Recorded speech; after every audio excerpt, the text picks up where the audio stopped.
Sister-in-law of Home Office Minister who banned cannabis oil confesses, "I have used it too, so make it legal." The sister-in-law of Nick Hurd, the Home Office Minister who last week barred desperate mother Charlotte Caldwell from bringing in cannabis medicine for her epileptic child, has admitted using similar products to treat chronic pain. In what will be a huge embarrassment for the government, Sara Hurd has revealed how she bought cannabis oil online to treat terrible nerve pain, despite knowing it was illegal. After finding that it helped her, Mrs. Hurd, 48, who is married to the minister's younger brother Alexander, became a campaigner for the legalization of medical marijuana. She even attended a cannabis Tea Party protest outside Parliament last year, when demonstrators drank tea and ate cakes reportedly dosed with cannabis extracts. Her admissions come days after Mr. Hurd refused to let Ms. Caldwell openly bring a supply of cannabis oil into the country to treat her 12-year-old son Billy, before Home Secretary Sajid Javid yesterday overruled him. Mrs. Hurd started using cannabis oil after an operation on a nerve cyst 3 years ago left her with acute pain by her shoulder. She said, "I know it is technically illegal, but I could not believe anyone would arrest me for taking pain relief medicine when there are so many more important things for the authorities to focus on. I have no doubt cannabis should be properly legalized for medicinal purposes. I simply do not understand how we have got to this place whereby we can use opioids and other illegal drugs in medicine but not cannabis." She said she only resorted to cannabis oil after exploring a huge range of other options to address the debilitating pain. "It was like being stabbed every 5 seconds, said the mother of 3 from South London. "It affected everything in my life. I was depressed, needed help with the kids and spent hours lying on the sofa in pain. One of her biggest problems was the steady drill of agonizing pain that stopped her from sleeping at night. I slept with a freezer beside my bed filled with ice packs," she recalled. She saw more than 50 doctors in an attempt to tackle the crippling pain and turned to scores of treatments and therapies. "I tried everything but nothing worked," she said. Eventually, friends suggested trying cannabis, which she researched online. Her doctor offered to put her in contact with another patient using the drug, while she even thought about traveling to Canada to obtain a prescription, just as Billy's mother Ms. Caldwell did.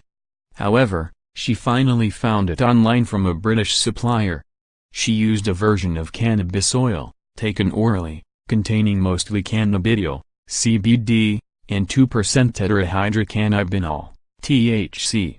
CBD is a non-psychoactive compound found in cannabis.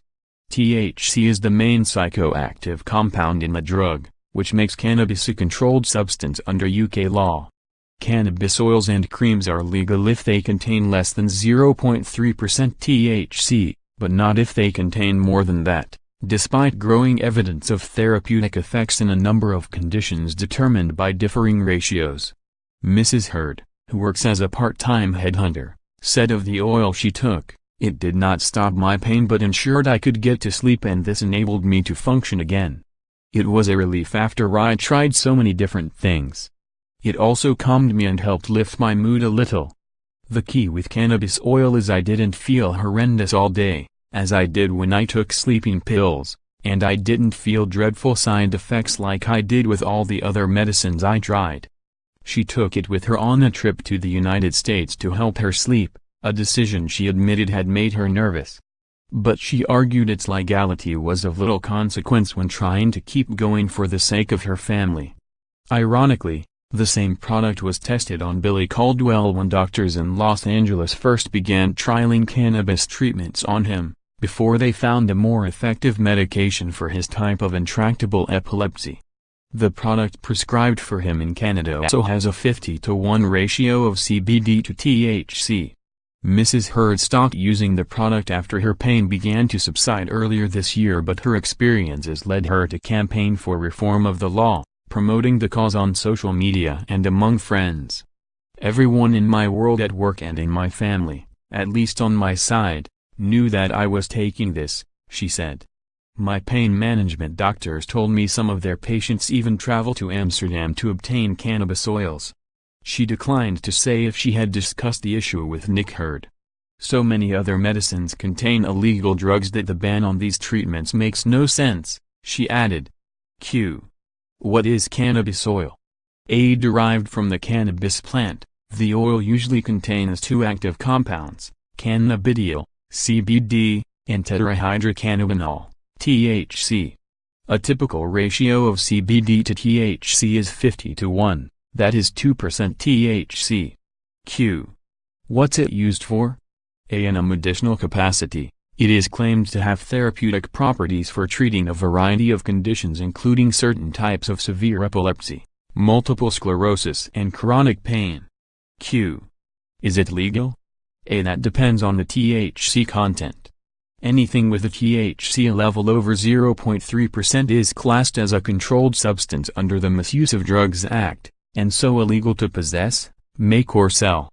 There are no medical exemptions, unlike other drugs including even heroin. THC is the main psychoactive compound in cannabis. The level of CBD is irrelevant as in its pure form it is not a controlled substance.